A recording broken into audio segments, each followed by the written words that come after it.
In 1964, my grandfather, Appa Willie Godun Sr., Punnik, he was invited by archaeologists and anthropologists from Brown University. He was invited to the Onion Portage site, this ancient sacred site of the Inupiaq people. And it was really special for my grandfather to be included in that kind of thing because it showed the respect they had for him, for his knowledge, for what he had to offer. And while they were there, while they were camped out there, when they had some quiet time, he told some stories. One of the stories that my grandfather told was the story of the Coastal Brothers.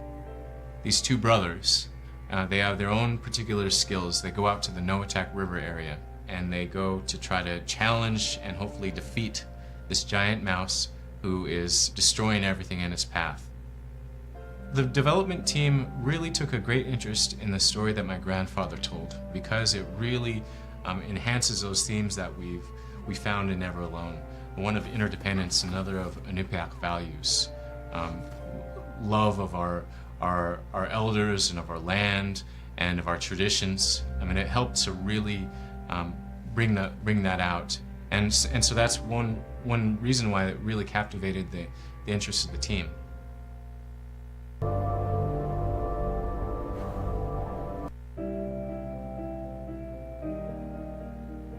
I wasn't raised here, but my mom talked about how it'd be so dark.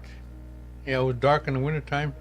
In December 21st, we see the sun for about 3 hours, the rest is dark. So the days start to get longer right after that, shortly after that. My mom, in her story, she says the real people come out. Everyone comes alive just because they've been inside so long. I'm always happy when spring's here because the caribou are migrating north. The bears are coming out of hibernation. Rabbits and stuff, they're all over the place. They're not hiding under the snow anymore. Like the elders used to tell me, as soon as they saw those snow buntings, the small birds, the new season would start for gathering food. They knew they'd be happy because the fresh food is starting to come around. We'd be getting geese eggs or seagull eggs or any kind of duck eggs. We'd go camping in the early spring, go out with dog teams when I was a kid to a spring camp, and it was anywhere that my folks thought that we can get the most food. Right here in the peninsula, we'd walk back from our camp and hunt muskrats, and my mom would dry the skins. And so it's a time of just all the gathering activities, all the busyness. It's when the life really springs up again.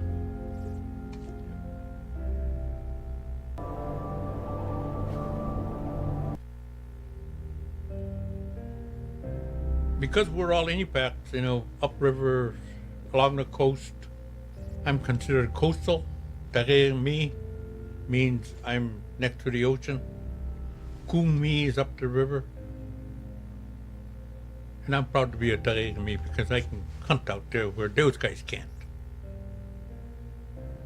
I was taught to be aware of all the conditions out there. In fact, a friend of mine, an elder, he's passed away since. One year he came down, he had a small boat just as the ice was going. He followed the ice down from Cayena, okay? And he came down, he says, Willie, I come down just to go see how you guys hunt. Let's go. I said, okay. I got my boat ready and we took out. And the ice was moving out there, big chunks and that kind of stuff. So there was one area over on the Kuzintern side I was watching, being aware of how the ice was moving, how fast the current is moving, that kind of stuff. Automatically, I was taught that by my dad. I was really watching and everything. I said, we got to get out of here.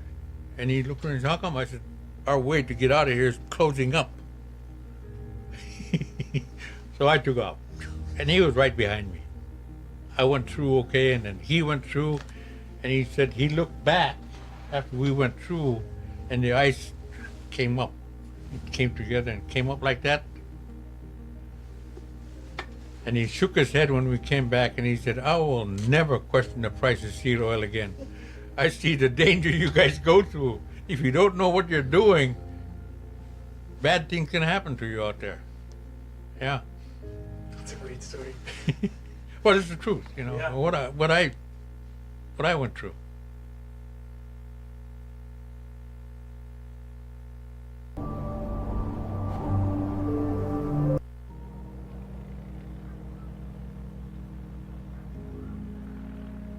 That's my dad. Picture of my dad. Appa Willie, my grandfather Willie, he was a respected hunter, so he was the provider for the large family. My father embodied all the Inupiaq values. He used them all as much as he can every day. And he loved to talk to people. He shared a lot of stuff that he got from out, whether it be out in the ocean or in land. He shared with people. We all loved him because he treated us with respect, all of us kids. When we followed him, when I started to follow him with John to go hunt out in the ocean out here, he would talk to us while we're hunting and point things out to us. You know, how to expect things, how to do things out in the country, or... He teaches how to set traps, where to put the traps, how to bait them.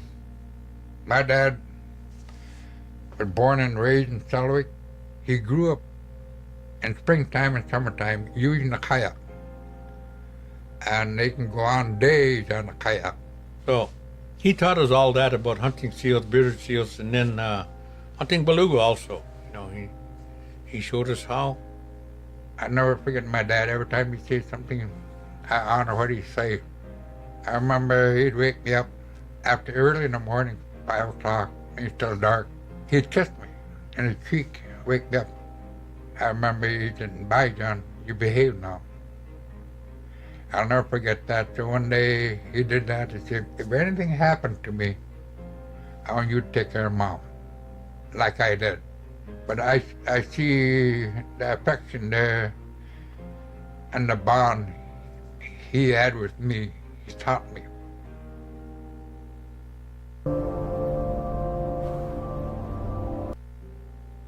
So to really reinforce Inupiaq values, the things that our elders identify that's important to them, we really thought of respect for all things, respect for the animals in particular in this case. And so we've added a prelude to the story. An experience with a little mouse is where Nuna and Fox, they forget to respect this little mouse. Something that my Uncle John just told us is that you only go after animals if you intend to use it for food. You don't play with it. You don't mess around with it or tease it, even if it's all in fun.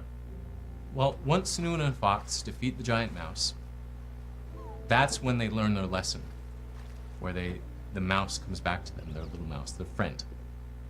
And this story really, it's about respect for all things, respecting all animals all the time, never forgetting to respect them. And that's an essential Inupiaq value. It's one of the key things that our elders always talk about.